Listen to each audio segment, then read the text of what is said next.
하나님의 말씀은 레위기 23장 42절로 43절 광야의 은혜. 너희는 이랫동안 초막에 거주하되 이스라엘에서 난 자는 다 초막에 거주할지니 이는 내가 이스라엘 자손을 애굽 땅에서 인도하여 내던 때에 초막에 거주하게 한 줄을 너희 대대로 알게 하느니라. 나는 너희의 하나님 여호와이니라. 아멘. 할렐루야. 오늘 새벽에는 광야의 은혜에 대해서 말씀을 나누겠습니다. 오늘 우리가 함께 본 레위기 23장의 말씀은 레위기 23장에는 이스라엘 백성들이 지켜야 될 절기에 대해서 쭉 나옵니다. 이스라엘 백성들은 지금도 이 절기를 그대로 지키고 있는데요. 한 해 시작이 이제 6월절부터 시작되죠, 그죠? 6월절부터 시작됩니다. 그래서 무교절로 쭉 이어집니다. 그러다가 이제 한 해 마지막 쯤 가면 이제 이 초막절까지 쭉 가게 되죠. 초막절, 장막절 혹은 수장절 다 같은 뜻입니다, 그죠?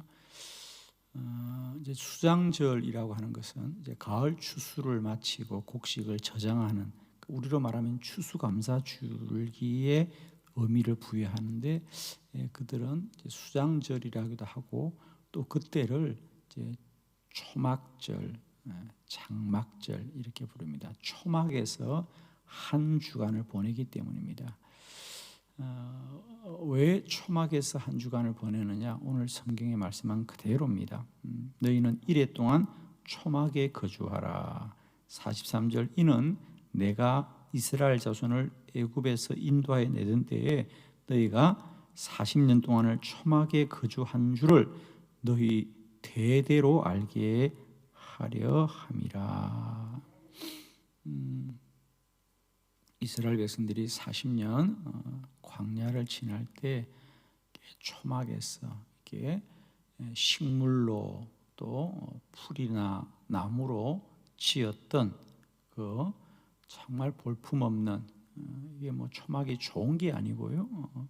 너희들이 이렇게 가난하고 또 이렇게 고난 가운데 너희가 이렇게 살았다. 그러나 너희가 이렇게 살아날 수 있었던 것은 하나님이 너희를 지키신 줄을 너희가 기억해야 한다. 그래서 유대인들은 지금도 초막절이 되면 그대로 한 주간을 초막절을 지킵니다. 뭐 지금이야 다 좋은 집에서 삽니다. 그러나 지금도 그들은 한 주간 동안 불편하게 살아보면서 우리가 사는 것이 우리의 힘이 아니라 하나님이 은혜를 베푸신 것이다. 광야 40년, 광야. 사실 우리 이스라엘 백성들은 광야의 민족이라고 할 수 있습니다. 광야의 민족입니다. 그들은 늘 광야에서 단련되고 연단되고 또 특별히 광야에서 하나님을 만난 민족이 바로 이스라엘입니다, 그죠? 그래서 이스라엘은 이 광야를 모르고는 이스라엘 백성들을 알 수가 없습니다. 그래서 오늘은 이 광야의 은혜, 광야는 길이 없고 먹을 것이 없고 또 피할 곳이 없지만 그곳에서 하나님이 길이 되어 주시고 양식이 되어 주시고 하나님께서 피할 산성이 되어 주시는 곳이 광야입니다. 그래서 이스라엘의 모든 믿음의 사람들은 다 광야에서 연단받고 광야에서 단련받고 광야에서 믿음의 사람으로 변화되는 것을 우리는 보게 됩니다. 신약 성경에는 예수님이 40일 동안 광야에서 금식하면서 공생애를 시작하고, 또 사도행전에 보면 바울도 우리가 9장에 보면 다메섹 도상에서 주님을 한 번 만나는 것으로 끝나지 않습니다. 그 사도행전에 보면 다메섹 도상에서 주님을 만났던 그 바울이 3년 동안의 공백이 빕니다. 그래서 그 공백을 성서학자들은 그가 아라비아 사막에 가서기죠. 또 주님을 깊이 만났을 것이다. 그리고 그 이후 초대교회도 모든 기도원이나 모든 수도원들은 다 광야에 있죠, 그죠? 다 광야로 나갑니다. 그래서 이제 예를 들면 우리나라 같은 경우는 산이 우리나라의 어떤 종교적인 중심입니다. 산이죠. 그러나 이스라엘 백성들은 광야가 그들의 영성의 근거지죠. 그래서 광야의 영성이라 그럽니다. 그래서 그들은 지금도 광야의 수도원들이 있죠, 그렇죠? 광야의 수도. 그래서 이스라엘 백성들은 하나님을 만나려고 그럽니다. 광야로 나갔다 그러잖아요. 그래서 거기서 홀로 움막을 짓고 고독하게 하나님과 대면하고 또 거기서 기도하고 광야, 그건 인생의 큰 고난의 때입니다. 그러나 그 고난의 때를 지나는 사람들은 반드시 하나님의 은혜를 누리게 됩니다. 지금 우리들도 이 광야의 시간들을 보내고 있는데 우리 모두도 이 광야가 힘들고 어려운 때이지만 이런 힘들고 어려운 때를 지날 때에 우리는 믿음이 정금과 같이 단련되고 무엇보다도 우리 인생 가운데 하나님을 더 깊이 만나는 은혜가 있기를 축원합니다. 그래서 이스라엘 백성들은 이 광야를 통하여 특별히 그들에게 가장 중요한 광야는 뭐죠? 오늘 본문에 나오는 40년, 그죠? 그들이 광야를 지나면서 사실은 한 달도 안 되면 지나갈 길을 하나님이 40년을 걷게 하시는 거죠. 그러면서 거기서 그들을 철저하게 믿음의 백성으로 하나님이 훈련시키고 변화시켜 가십니다. 그죠? 여러분, 광야는 반드시 하나님의 은혜를 누리는 곳인 것을 기억하시길 바랍니다. 그래서 우리가 이 광야의 때를 지나는 지금 우리가 힘들고 어려운 것만을 알지 마시고요, 이 고난 가운데 함께 하시는 하나님의 은혜를 우리가 꼭 누리는 저와 여러분 되기를 축복합니다. 광야는 외롭고 고독한 곳이기 때문에 하나님을 더 깊이 누리게 됩니다. 이 광야와 같은 그런 하나님에 대한 고백들이 성경에 참 많이 나옵니다. 예를 들면 다윗 같은 경우도 철저하게 광야의 사람이었잖아요, 그죠? 그래서 시편에도 보면 이 광야에 머물렀던 다윗이 광야에 살았기 때문에 그 몸으로 고백하는 말씀들이 많이 나옵니다. 예를 들면 시편 119편에 보면 주의 말씀이 내 발의 등이요 내 길의 빛입니다. 길과 빛, 이것은 광야를 살았던 사람만이 아는 거거든요. 정말 여러분 사막 한가운데 가보면 그죠? 길이 없다는 게 정말 우리나라야 정말 제가 볼 때 우리나라는 정말 길이 잘 만들어진 나라예요. 정말 뭐 얼마나 대로가 잘 길이 나와 있는지. 그런데 이스라엘 백성들은 집만 나가면 다 광야입니다. 그죠? 길이 없어요. 근데 그 길이 없는 것 가운데 주님만이 내 길에 내 발의 등이고 내 길에 빛이 된다고 다윗이 고백하거든요. 광야를 지난 사람만이 이 광야에 나에게 오직 하나님만이 참된 길이 되신다.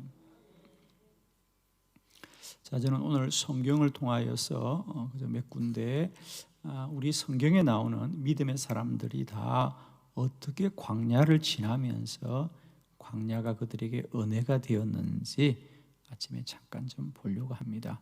먼저 우리 성경의 인물 중에 야곱의 광야입니다. 야곱의 광야. 여러분 창세기 28장 16절로 19절입니다. 창세기 28장 16절로 19절 교독합니다. 16절 야곱이 잠이 깨어 이르되 여호와께서 과연 여기 계시거늘 내가 알지 못하였도다. 이에 두려워하여 이르되 두렵도다 이곳이요 이것은 다름 아닌 하나님의 집이요 이는 하늘의 문이로다 하고 야곱이 아침에 일찍 일어나 베개로 삼았던 돌을 가져다가 기둥으로 세우고 그 위에 기름을 붓고 그곳 이름을 베델이라 하였더라. 이 성의 옛 이름은 루스더라. 아멘. 여러분이 잘 아시는 대로 야곱이 이제 집을 떠나서 집을 떠나는 것도 좋은 일로 떠나는 게 아니죠. 형을 피하여서 지금 도망을 가는 중입니다. 도망가는 자의 마음이 얼마나 안타깝겠습니까? 그는 처음으로 집을 떠나서 이제 외로이 홀로 루스 들판에서 잠을 자는데 그 광야 한가운데서 뭐라 그래요? 여기가 하나님의 집이구나. 베델. 여기가 하나님의 집이구나. 광야가 하나님의 집이다. 편안한 육신의 집이 하나님의 집이 아니고 바람 불고 거칠고 외로운 광야가 하나님이 우리를 만나는 곳입니다. 할렐루야. 오늘도 여러분의 루스 들판이 다 베델인 줄로 믿으시길 바라고요. 여기가 바로 하나님이 계시는 곳이구나. 여러분, 우리에게 광야는 홀로 가야 되는 외로운 곳이고 바람 부는 거친 들판입니다. 길이 없는 곳이고 먹고 마실 것이 없지만 우리는 그곳에서 베델의 하나님, 이 광야에 계신 하나님을 더욱 깊이 누리고 만나는 은혜가 있기를 축복합니다. 야곱, 그는 믿음의 조상인데 그는 이 광야의 하나님, 광야에 계신 하나님을 만나면서 그는 이제 삼촌 라반의 집에서 20년을 살 때 그 모든 역경들을 오직 믿음으로 이깁니다. 그죠? 그때 그 들판에서 그 광야에서 만났던 그 하나님을 붙들고 견디는 거거든요. 그때 그 베델에서 하나님이 약속합니다. 야곱아, 네가 반드시 다시 너의 집으로 돌아올 때까지 내가 너와 함께 할 것이다. 이 광야 가운데 우리 주님이 반드시 함께 하시는 줄을 믿습니다. 오늘도 광야에서 더욱 하나님을 깊이 만나는 은혜를 누리는 저와 여러분 되기를 축복합니다. 두 번째, 모세의 광야입니다. 자, 사도행전 7장 30절로 33절을 교독합니다. 30절입니다. 40년이 참에 천사가 시내산 광야 가시나무 뜰기 불꽃 가운데서 그에게 보이거늘 모세가 그 광경을 보고 놀랍게 여겨 알아보려고 가까이 가니 주의 소리가 있어 나는 내 조상의 하나님 즉 아브라함과 이삭과 야곱의 하나님이라 하신데 모세가 무서워 감히 바라보지 못하더라. 주께서 이르시되 내 발에 신을 벗으라 내가 서 있는 곳은 거룩한 땅이니라.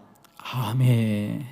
두 번째, 모세에게 있어서 광야는 거룩한 땅입니다. 할렐루야. 거룩한 땅이다. 미디안 광야죠. 오늘 성경에도 말합니다. 그가 시내산 광야.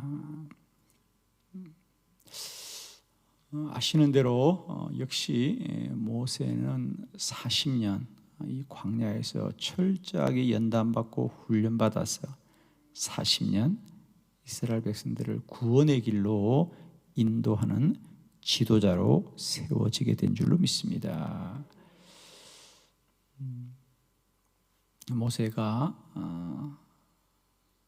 바로의 궁전에서 40년을 편안하게 살다가 어느 날 갑자기 홀로 이 아무도 없는 미디안 광야로 쫓겨나게 되죠. 거기서 40년을 외롭게 홀로 목동으로 비천하게 40년을 사는데 하나님이 그에게 나타나셨어요. 그래서 너는 가서 이제 너의 민족을 구원하여라. 네가 있는 이곳은 비천한 곳이 아니고 거룩한 땅이다. 우리 성경에서 거룩이란 단어는 우리가 흔히 생각하듯이 그냥 뭐가 빛나고 영광스럽고 이런 게 아니고요. 성경에서 거룩이란 단어를 붙일 때는 구별된다. 할렐루야. 구별돼. 특별히 하나님을 위해서 구별된 것을 우리가 거룩하다 그래. 아멘. 좋은 게 거룩한 게 아니고요.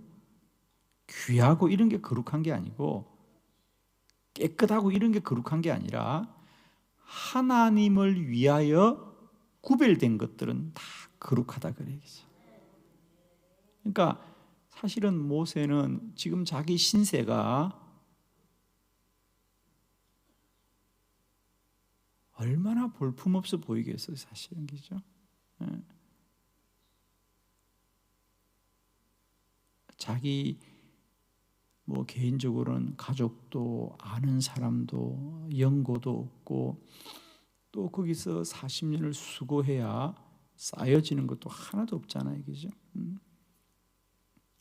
그날이 그날 같고 그저 아침에 눈 뜨면 양 몰고 광야에 가서 양을 치다가 또 돌아오고 뭘 이룬 게 하나도 없어요. 그래서 성경에 뭐라 그래요? 그가 40년 동안 한 게 아들 둘 낳았더라 그래, 그죠? 40년 동안 지나고 보니까 그저 아들 둘 외엔 보이는 게 하나도 없어요. 여러분은 매일매일 하루하루가 위대하고 놀라운 날들이지요. 내가 뭘 하고 사나? 내가 뭘 한다고 살지? 손에 잡히는 것도 없고 딱히 나타낼 것도 없고 그렇다고 즐거운 것도 없고 그러나 그런 시간 속에서도 하나님은 일하시고 역사하시며 우리를 주의 목적 가운데로 인도하여 가신다. 모세야, 이 광야가 거룩한 땅이다. 너를 위하여 구별된 곳이고 네가 하나님을 위하여 준비되어지는 땅이니 이제는 그때가 되었으니 너는 애굽으로 가서 너의 민족을 구원하여라. 기억하세요. 광야는 하나님의 집이고 광야는 거룩한 땅입니다. 세 번째, 다윗의 인생 가운데 광야를 봅니다. 사무엘상 23장 14절입니다. 한 절의 말씀 우리 다 같이 한번 합독합니다. 시작. 광야의 요새에도 있었고 또 십광야 산골에도 머물렀으므로 사울이 매일 찾되 하나님이 그를 그의 손에 넘기지 아니하시니라. 아멘. 오늘 다윗도 마찬가지죠. 다윗이 광야에 있을 때 또 광야 산골에 머물렀을 때 사울이 매일 그를 찾지만 하나님이 그를 사울의 손에 넘기지 아니하시니라. 다윗은 10년이 넘게 이 광야를 떠도입니다. 그죠? 시골의 목동이었던 소년을 사울이 궁전으로 불렀습니다. 그런데 사울이 그를 시기하여 그 다윗을 죽이고자 하자 다윗이 궁전을 떠나서 홀로 그 광야를 떠돌기를 10년을 합니다. 그 10년 동안 다윗은 철저하게 믿음의 사람으로 훈련되고 단련되어져서 다시 궁전으로 돌아왔을 때 그는 이스라엘 왕 중에 전에도 없고 후에도 없는 위대한 왕이 됩니다. 그죠? 광야가 그를 만든 거지요. 광야가 그를 정금과 같이 단련합니다. 오늘 본문도 마찬가지입니다. 그 본문 중에 하나죠. 다윗이 광야에 요새도 있었고 십 광야에도 있었는데 그때마다 사울이 그를 죽이려고 찾아왔지만 그를 지킨 것은 오직 하나님이었더라. 하나님이 그를 사울의 손에 넘기지 아니하시니라. 그래서 다윗은 시편에서 그렇게 고백합니다. 하나님은 나의 피할 산성이시요 구원의 뿌리시며 나의 방패이시도다. 나의 피난처가 된다. 하나님이 나를 지키는구나. 여러분, 우리는 매일매일 우리가 사는 것이 아니라 하나님이 보호하시고 지키시고 살려주시는 줄을 믿습니다. 오늘도 광야 같은 인생이지만 하나님이 함께 하십니다. 광야는 은혜의 땅입니다, 여러분. 광야는 은혜의 시간입니다. 광야는 하나님의 집입니다. 광야는 거룩한 땅입니다. 광야는 하나님이 저와 여러분과 함께하는 곳이죠. 축복합니다. 광야 힘들고 어려운 때이지만 그때가 우리 인생 가운데 하나님을 가장 깊이 만나고 누리는 은혜의 때입니다, 여러분. 오늘도 광야 같은 하루를 살아갈 저와 여러분에게 광야만 걷지 마시고 이 광야에서 우리와 함께 하시는 광야의 하나님을 은혜로 누리는 저와 여러분 되기를 축복합니다. 기도하십시다.